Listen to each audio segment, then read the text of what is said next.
L'Outback subit sa troisième refonte majeure pour 2010. Cette fois-ci, Subaru lui a apporté plusieurs améliorations mécaniques, en plus de redessiner la carrosserie et l'intérieur. Le 4 cylindres de base de 2,5 litres peut maintenant être livré avec une boîte manuelle à 6 vitesses ou avec une nouvelle transmission à variation continue. Le 6 cylindres optionnel de 3,6 litres est plus puissant que l'ancien 3 litres et est toujours lié avec une transmission automatique à 5 rapports. Comme c'est toujours le cas chez Subaru, la traction intégrale est de série et c'est une des signatures de ce constructeur-là. Avec la collaboration de l'APA, nous avons essayé une version 3.6R Limited, tout équipée d'environ 38 000 $ et le modèle qui est ici, c'est une version PZEV automatique à 4 cylindres de base d'à peu près 30 000 $. Comme c'est la norme, il y a 6 coussins gonflables de série et pour la première fois cette année, toutes les versions sont livrées sans supplément avec un régulateur de stabilité. Un point à souligner, l'Outback est la seule familiale intermédiaire maintenant dans la gamme Subaru, puisque la Legacy est offerte seulement en version berline.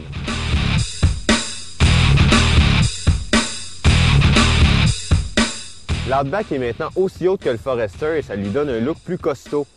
Par contre, ça nuit un peu à la visibilité parce que la lunette arrière est loin du sol, mais c'est quand même mieux que dans la plupart des utilitaires sport. L'Outback est toujours une familiale surélevée et ça lui permet d'offrir une excellente position de conduite qui est à mi-chemin de celle d'une auto et d'un petit 4x4. Les sièges sont très confortables et les dégagements sont généreux à toutes les places, sauf que la banquette arrière n'est pas tout à fait assez large pour 3 occupants. C'est pourtant pas ce qui manque dans le coffre, de la largeur, ni de la longueur d'ailleurs, et même la hauteur est étonnante malgré la présence d'un compartiment de rangement sous le plancher. En fait, les seuls irritants qu'on trouve à l'intérieur, c'est les plastiques très durs du tableau de bord pour une auto de ce prix-là et la présence de certaines commandes inhabituelles. Et là, on pense surtout au frein de stationnement électronique qui est difficile d'accès et dont l'engagement nécessite d'apprendre une procédure particulière.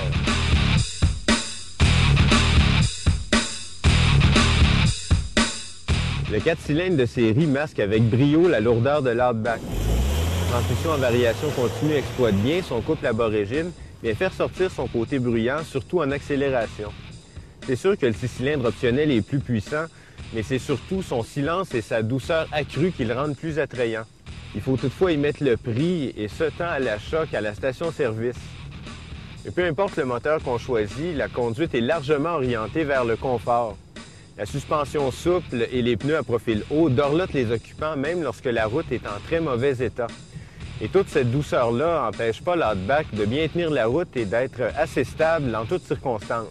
Il faut simplement pas s'attendre à s'amuser beaucoup au volant de la voiture parce que la direction très légère, le roulis en virage et le freinage plutôt mou effacent complètement toute trace de comportement sportif des anciennes Subaru.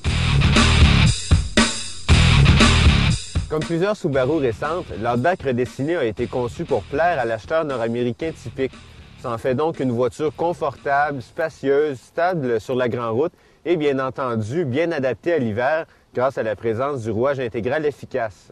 Si vous êtes un habitué de la marque, vous risquez cependant d'être déçu par le ramollissement du comportement routier. En plus, l'absence de familiales plus sportives comme l'ancienne Legacy GT ou l'Outback XT qui étaient des modèles turbo, tout ça s'enlève de l'originalité à la gamme de Subaru. Mais il faut croire que c'est un virage vers la masse qui plaît à la clientèle parce que les ventes du constructeur sont en augmentation constante depuis quelques années.